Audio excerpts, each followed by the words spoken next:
The stock market lately has been brutal, and not just in the US, but like globally. And recently, professionals, well, they've been starting to throw around the R word for recession.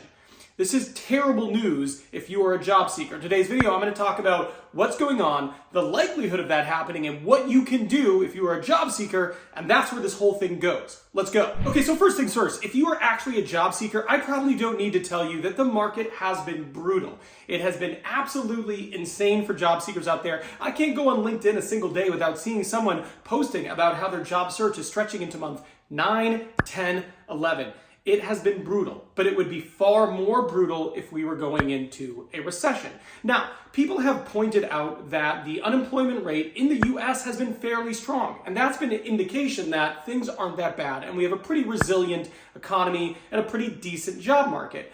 But the reality is, those numbers are now starting to get worse. And there is an indicator that most people don't pay attention to that might suggest we are headed towards a recession. Okay, so what is that indicator that I'm talking about, you might ask? That indicator is the average amount of time that people who are unemployed spend unemployed. So for example, if you are laid off from a job and it takes you 6 weeks to find a new job, the number there is 6 weeks, right? So that number is actually something that can be tracked over the entirety of any economy, really. Now, this number is really important because that number rising tends to be a precursor for a recession. So if you're wondering, are we going into a recession? Besides looking at the big numbers that people are looking at and like what a recession actually is when you're talking about a shrinking GDP for 2 consecutive quarters, so this is the indicator that you can actually look at before that to be like, are we actually heading in that direction? And that is that number getting bigger. The average amount of time that someone spends unemployed.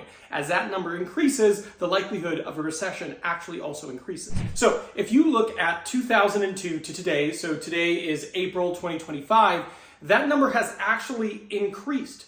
It increased from the average amount of time someone spends out of work being 8 weeks to now, as we are entering Q2 of 2025, that number has ballooned all the way up to 10 weeks. That might seem like a small change, but I have to tell you, that is a massive change. Going from 8 weeks to 10 weeks as the median number that a person spends unemployed is huge.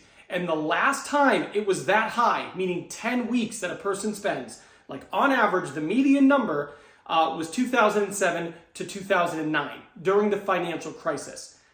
Let me say that again. The number right now, 10 weeks on average, a person spends unemployed, that is the highest it has been since 2009. Hey, if you want to make sure that you're absolutely as prepared as possible for your next interview, which you need to be, what I want you to do is go down to the first comment, under this video, click that link, and I will send you my free interview prep checklist. It gives you everything you need to check off, including some instructional videos on things that are included in that checklist to make sure you are absolutely prepared, and it's 100% free, so go do it. Okay, so if we take these numbers for what they are, you could assume the likelihood of a recession coming is high. Might not happen, these things are hard to predict, and there are so many things in this world and in our, these models for possible recessions that are just so hard to predict that it's a bit challenging. But let's just assume, so that you can be ready, it is. What should you do? Well, the number one thing is you want to be ready.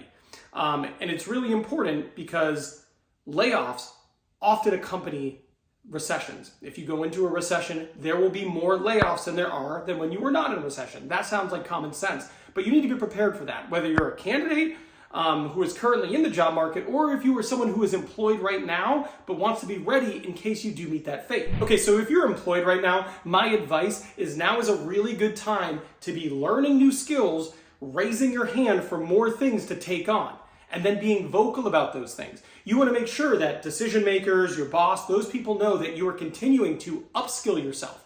You are learning about AI, you are learning about whatever it is that you would find helpful in your role, in your industry, you're doing it.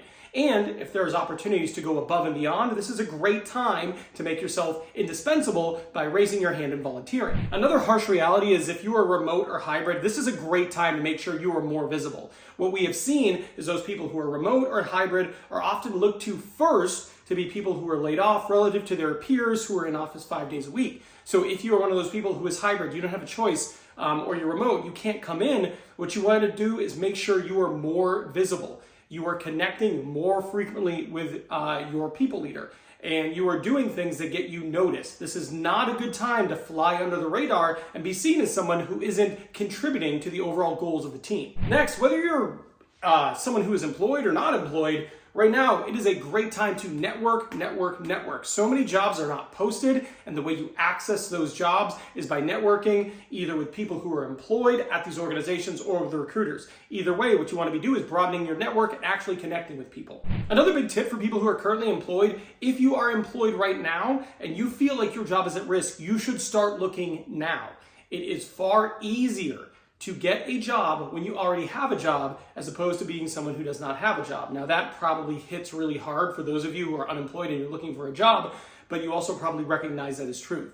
The sad reality, it is much easier to get a job when you are currently employed. It makes it much harder if you've been laid off or let go. My final piece of advice here is get really good at interviewing. If you are going to be interviewing, you're probably going to face stiff competition. So being the best possible interviewer you can be is really important. One of the easiest things to do, like total low-hanging fruit, is practice the most common interview questions so you have great answers to them. If you want to know how to do that, this video right here. I actually made this video so you could watch it, learn what the most common interview questions are, and nail those questions. I'll see you over there.